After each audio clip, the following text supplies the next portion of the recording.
सन 1871 में ये अंग्रेजों का राज था, तो अंग्रेजों ने अपने राज्य को बचाने के लिए इनको अनुसूचित जनजाति का दर्जा दे दिया, एक विशेष कानून लागू कर दिया, इनको अपराधी घोषित कर दिया, है ना। तो 1871 में ये चीज हुआ, इसका हमारे पास प्रमाण यहाँ मिला।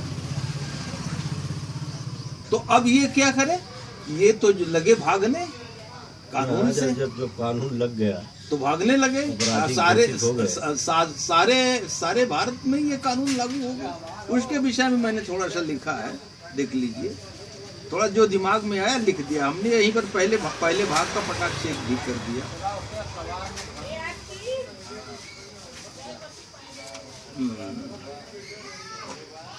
इसको पढ़ दे तो ज्यादा अच्छा लगेगा, क्योंकि हर चीज हर समय नहीं पैदा होती है ना। ये हाँ देखिए, डॉक्टर विनोद कुमार के अनुसार ये भरत और भर को एक मानते हैं। ब्रिटिश गुलामी के प्रारंभ से ही राजभर समाज स्वाधीनता संघर्ष में अग्रणी रहा। अंग्रेज अधिकारी एवं कर्मचारियों को ग्रामीण अंचलों में इनके कड़े प्रतिरोध का सामना करना पड़ता था। राजभरों की देशभक्ति और दिलेरी से घबराए अंग्रेजों ने अंग्रेजी शासन काल में भरों को सन 1871 में आपराधिक जनजाति घोषित कर एक विशेष कानून लागू कर दिया। इस लेख पर मैंने क्या विचार दिया है, ये जो डॉक्टर विनोद कुमार का लेख है उस पर मैंने विचार दिया। क्या है, साधारणतः क्योंकि ये जो चिंतन होता है ये एक मनुष्य की संपूर्णता के ऊपर होता है विचार, उसको उसकी आत्मा के ऊपर विचार होता है कि किसी भी तरीके से उसकी आत्मा को तकलीफ न हो, क्योंकि ये सनातन स्थिति के देश है। भारत सनातन स्थिति का देश है, ये भौतिक स्थिति का देश नहीं है। सनातन सिर्फ एक परमात्मा है जिसका अंश आत्मा।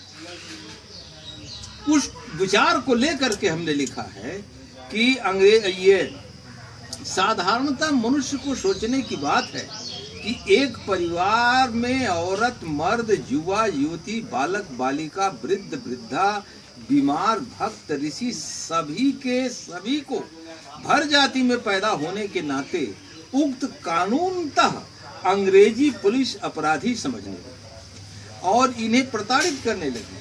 क्या ये सचमुच सही था? आप प्रश्न करिए। कितने लोग होते हैं कि नहीं परिवारों में भाई, आए तो सबको अपराधी समझ लिया जाए, ये क्या सही है? नहीं, ये मनुष्यता के हित में नहीं है, किसी भी देश में नहीं है सही है, और किसी भी समय में भी सही नहीं है, किसी भी कानून में सही नहीं है, बिल्कुल नहीं। लेकिन यह लोग करते भी क्या, इन बलिदानियों, देशभक्तों, देश रक्षकों को अपना आश्रय, घर बार छोड़कर जंगलों, पहाड़ों की सरल व्यवस्था करा देखा, आधा घंटा 15 मिनट। यहाँ की जनता भी उस कानून से भयभीत होकर इनको शरण देना बंद कर दिया, इनसे दूरी बना लिया, इनको अछूत कहकर इनसे दूरी बनाकर रहने लगी। वाह रे काल, भगवान की लीला अपरंपार है, जो देश हित में प्राणोत्सर्ग करे, कष्ट सहन करे, उसके साथ इस तरह का व्यवहार भगवान की लीला ही तो कहा जाएगा। जो राजा हुआ करता था उसको घुमंतु जनजातियों में समझा जाने लगा, ये भगवान की विडंबना ही है और क्या कहा जाए। भरों को अपनी रक्षा के लिए राजभर कहना पड़ा, क्योंकि अंग्रेज सिपाही भर नाम से चिढ़ते थे और उनको पकड़कर जेल में डाल देते थे। बिना अपराध के किसी व्यक्ति को अपराधी समझकर जेल में डाल देना और मारना पीटना बिल्कुल अन्याय है और भगवान के भी माफ करने लायक नहीं। आजादी के बाद भी इस प्रताड़ना का दंश झेलना पड़ता था, यह मुझे अच्छी तरह याद है। मैंने अपना नाम इसलिए जोड़ दिया कि मेरे सामने कई बच्चों को इस प्रताड़ना का दंश झेलना पड़ा था और हम लोग गए थे कहने के लिए कि आप लोग ये गलत कर। अच्छा, अपनी रक्षा में भरों ने अपने को राजभर कहना शुरू किया। इससे इनका एक नाम राजभर पड़ गया। यदि न्याय की बात की जाए तो यही समझ में आता है कि इस पूरी जाति को भारत सरकार द्वारा स्वतंत्रता संग्राम सेनानी के सम्मान से सम्मानित करना चाहिए तथा वही आरक्षण सुविधा जो स्वतंत्रता संग्राम सेनानियों को मिलती है इन्हें देनी चाहिए। ये मेरा विचार है। भाई दो न दो, और इसके प्रमाण के लिए आप चले जाइए चौरी चौरा में 10 राजभरों की मूर्ति एक शाम वही कोतवाली पुलिस के सामने खड़ी है मूर्तियां, सब में फलाना राजभर जिन्होंने वह जो अंग्रेज अधिकारियों को उसी में फूंक दिया साउथी थाने में, और सबको उन्होंने पिस्तौल से दाग करके मार के सबका नाम रख दिया। किसके हैं ये चबूतरे बने हुए हैं और ये बने हुए हैं? वो जो आदमी कल आया था उसने कहा कि बाबूजी मेरे पास लिस्ट है कि कितने लोग जो है कुर्बान हुए, हमके बताइए। जो इस देश के लिए कुर्बानी करे उसका कहीं नाम नहीं, उसको चोर गिना जाए। और मैंने आपको दिखलाया था ना कि ये सुप्रीम कोर्ट में जो भारत सरकार ने दिया अपना बयान कि ये जो है ये घुमंतु अर्ध घुमंतु जातियों को किसी भी जो है ये कोई भी संवैधानिक दर्जा प्राप्त नहीं है, कैसे आपको आरक्षण मिलेगा? आज समय है कि आज एक आया है समय इसका क्या नाम है, भाजपा का जो विचार है वह शुद्ध भरतवंशी का है, जिसको मैं भरतवंशी कहता हूँ। मैं आप लोगों के सामने घोषणा करता हूँ कि अगर आप लोग इसी तरह से रहेंगे तो हमारी बिरादरी के जितने भी पढ़े लिखे और जो विद्वान बुद्धिमान है इनमें सबको जो है ये भरतर्षि का उपमा दूंगा, और जो ऊंचे पदों पर हैं या जैसे भैया को मैंने कह दिया है और इस तरह के जितने लोग हैं सबको मैं राजर्षि का पद दूंगा। मेरे पास तो पहले से पड़ा हुआ है, मैं आज कोई नया थोड़ो ना कह रहा हूँ, मैं नया थोड़ो ना कह रहा हूँ। उसका एक प्रमाण है, आप लोग पढ़ करके देख लीजिए। स्वयंभू मनु के वंश में हम लोग पैदा हुए, पहला मनु स्वयंभू मनु। कुल एक कल्प में 14 मनु होते हैं। एक मनु को बीतने में 30,67,20,000 वर्ष। ये मैं अपने से नहीं लिखा हूं, ये है श्रीमद् भागवत महापुराण। तो एक मनु के बीतने में इतना समय लगता है, और पहले मनु से ही हम लोग हैं। मनुष्य उत्पत्ति है, मनुष्य उत्पत्ति है। तो मनुष्य उत्पत्ति होने का मतलब है मनुष्य सब लोग पैदा है, मनुष्य सब लोग थे, लेकिन राजा तो इसमें देखिए जैसे अधिकारी बहुत है लेकिन डीएम इसी तरह प्रजा तो सब थी लेकिन राजा। तो इसमें स्वयंभू मनु के 2 लड़के, एक उत्तानपाद और राजा, ये राजर्षि उत्तानपाद। राजर्षि इसलिए कह रहा हूं कि राजाओं में भी ये ऋषि का काम करते थे, इसलिए राजर्षि का नाम है उसमें। और मैंने नहीं, ऋषि का मतलब है संपूर्ण ब्रह्मांड का चिंतन करने वाला ऋषि होता है। राजर्षि प्रियव्रत ये संपूर्ण भूमंडल के स्वामी। इनके 10 पुत्र हुए, 10 पुत्र में 7 जने को 7 द्वीप दे, 7 महाद्वीप है ना धरती पर।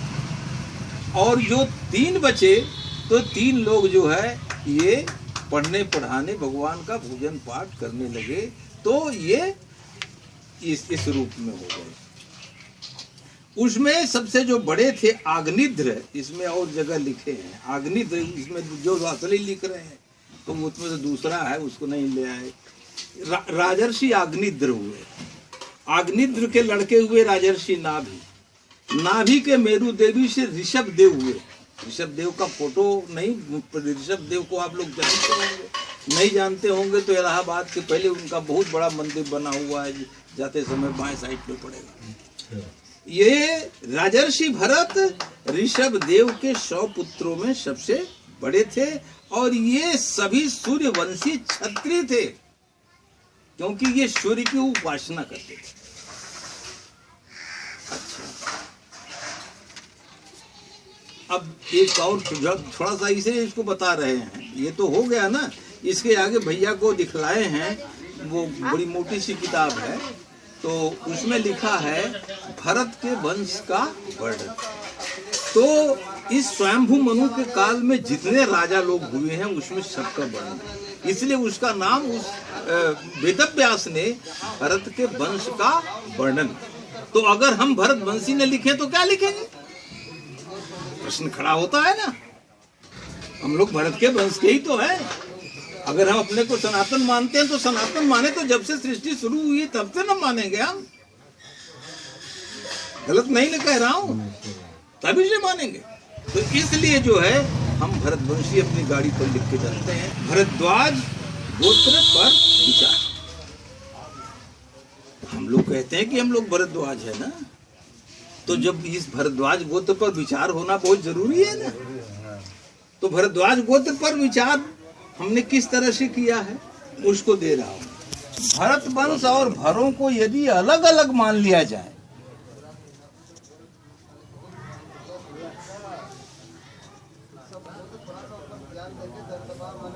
भरत वंश और भरों को यदि अलग अलग मान लिया जाए तो भरतवंशियों का गोत्र भरद्वाज का प्रमाण तो मिलता है, इनकी उत्पत्ति का भी प्रमाण मिलता है, किंतु इधर कराओ। उत्पत्ति और उनके भरद्वाज गोत्र का लिखित प्रमाण किसी भी वेद या पुराण या प्राचीन ग्रंथों में नहीं है। उदाहरण के लिए देखें समाचार पत्र में आए लेख व विष्णु पुराण से, जहां पर कि ये है, ये प्रमाण मेरे पास है। अतः गोत्र के अनुसार भी भरत और भर एक ही है। अगर आप भर और भरत को, उनका भी गोत्र भरद्वाज मानते हो भरों का, और भरतवंशियों का भी गोत्र एक ही मानते हो भरद्वाज, तो एक ही न हुए, दो तो नहीं न हुए। तो अब हमको फायदा किसमें है? चूंकि भर नाम जो है ये सारी दुनिया में गर्हित हो चुका है ना, इसलिए हम वही नाम लेंगे जो प्रशंसनीय हो, जिसको, जिस शब्द के अंदर इतनी ताकत हो, उसको समझ करके लोग ये समझे कि नहीं ये उच्च कुल है, ये जो है ये इसमें इनके पास अच्छा संस्कार है, ये अच्छे लोग हैं। हमारी बात तो ठीक है ना? अच्छा, एक सुकेश बाबू सुना देते हैं। सारी बातें समझ में आ रही है, एक सही बोल रहे हैं। एक तो चुटकुला सुना दे रहे हैं।